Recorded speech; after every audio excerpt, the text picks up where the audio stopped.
बिहार की राजधानी पटना के बाईपास थाना क्षेत्र के बाहरी बेगमपुर सती चौरा के पास 10 साल की छात्रा रोशनी कुमारी की डेड बॉडी पटना पुलिस ने बरामद किया है। रोशनी कुमारी अपने घर से दूध देने के लिए पास में ही गई थी, लेकिन घर वापस नहीं लौटी। परिजनों ने बुधवार को ही पटना पुलिस को गुमशुदगी का मामला थाने में दर्ज कर दिया था। पुलिस भी मामला दर्ज कर अनुसंधान शुरू कर दिया था, लेकिन 24 घंटे बाद छात्रा की डेड बॉडी एक कंबल में लपेटकर गली में फेंका हुआ गुरुवार की सुबह पाया गया है। बाईपास थाना अध्यक्ष रंजीत कुमार ने बताया कि शुरुआती जांच में पता चला छात्रा की हत्या की गई है। छात्रा की बॉडी पर जख्म के निशान है। पुलिस की टीम ने सीसीटीवी फुटेज की जांच शुरू कर दी है। घटनास्थल पर एफएसएल की टीम को बुलाया गया है। घटना के बाद भारी संख्या में लोग पहुंच गए हैं।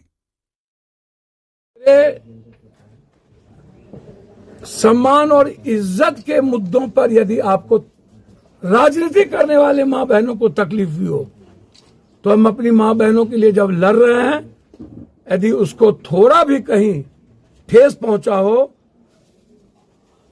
मेरे शब्दों को तोड़ मरोड़ के मैंने कहा बाबा को सजा हुई है, मैंने कहा कॉस्टिंग कोच, मैंने कहा सुशांत सिंह हीरो क्यों मारे गए, मैंने कहा सिनेमा में बेटियों बहनों के साथ क्या होता है। मैं ये संदर्भ मेरा था पॉलिटिकल नेता और पॉलिटिकल पार्टी गिद्ध दृष्टि से मेरी मां बहनों को आए हुए राजनीति में देखता है। हमारी बच्ची को, हमारी मां को, बहनों को सही दृष्टि में नहीं देखता। मेरा लड़ाई यहां था। अब मैंने कहा 90% पॉलिटिशियन गंदे हैं और ये सभी लोग बोल रहे हैं। यदि किसी भी पॉलिटिकल राजनीति में आए हुए मां बहनों को कहीं से ठेस पहुंची हो, तो मैं आपका खून हूं, उस ठेस के लिए मैं क्षमा मांगता हूं। हमने किसी की बेटी मां को गाली नहीं दिया।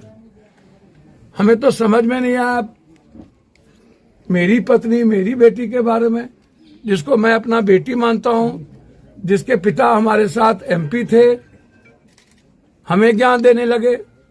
आप भी मेरी बेटी, आप हमारी बेटी का नाम लेने लगे। अब एक लोगों के बारे में तो मैं कुछ कहूंगा नहीं, जो मेरी दुनिया को पता है मेरी पत्नी के बारे में। मैंने पॉलिटिकल गंध और पॉलिटिकल गंदगी को खत्म करने के लिए, अपनी महिलाओं की रक्षा के लिए मैं खड़ा हूं। जो लोग इतने दर्द हैं, वो एक बार नालंदा क्यों नहीं आए?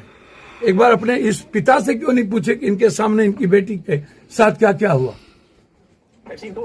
नेट की बच्ची के यहां क्यों नहीं गए? जहानाबाद क्यों नहीं गए? मैं जानना चाहता हूं। इंजीनियरिंग हॉस्टल के क्यों नहीं गए? एसिड छीट के जला दिया, वहां क्यों नहीं गए? मुजफ्फरपुर में क्यों नहीं गए? दरभंगा क्यों नहीं गए? जो एक अखबार ने जो ऑपरेशन किया और जो दिखा रहा है कि क्या बोल रहे हैं, उसको क्यों नहीं तुमने नोटिस नहीं भेजा? नीट के बच्ची पर नोटिस नहीं। पप्पू यादव हर घर की बच्ची की बात कर रहा है। हम छोड़ देंगे क्या इसको? जो मेरी बेटी के साथ ऐसे किया है, जरूरत पड़ेगी तो मैं कोर्ट जाऊंगा। इस गरीब परिवार की पूरी परवरिश अभी हमारे तरफ से, हमारे लीडर दानवीर जी और पार्टी के तरफ से इनको 25,000 रुपया ये अपने लिए कुछ करें। अब मात्र पति पत्नी बच गया, उसकी पत्नी तो कह रही है झोरा पोछा खा करके हम करेंगे।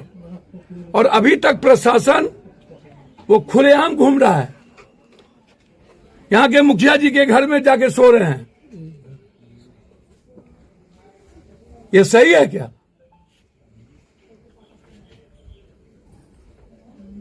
और हम चाहेंगे कि इस गांव के समाज के लोग इसको मत बकसिए कोई, नहीं तो एक दिन आपकी बेटी निकलना मुश्किल हो जाएगा। ऐसे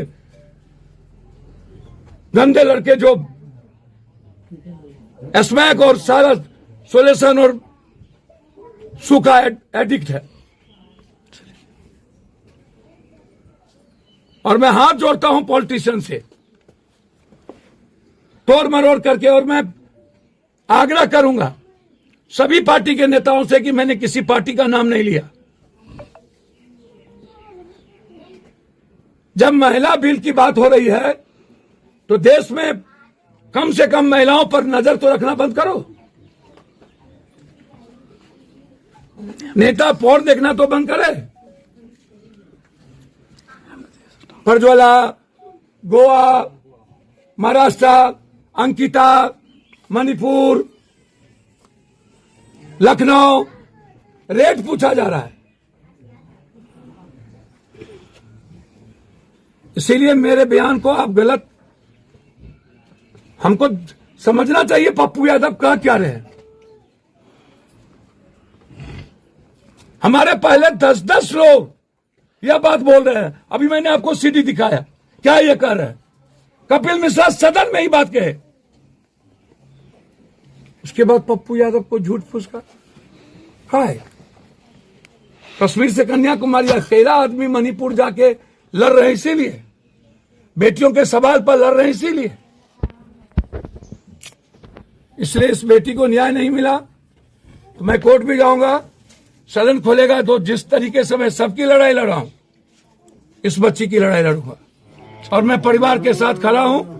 मुख्यमंत्री जी से आग्रह करूंगा, कम से कम समाज मान के ही इस बच्ची के साथ न्याय कर दीजिए।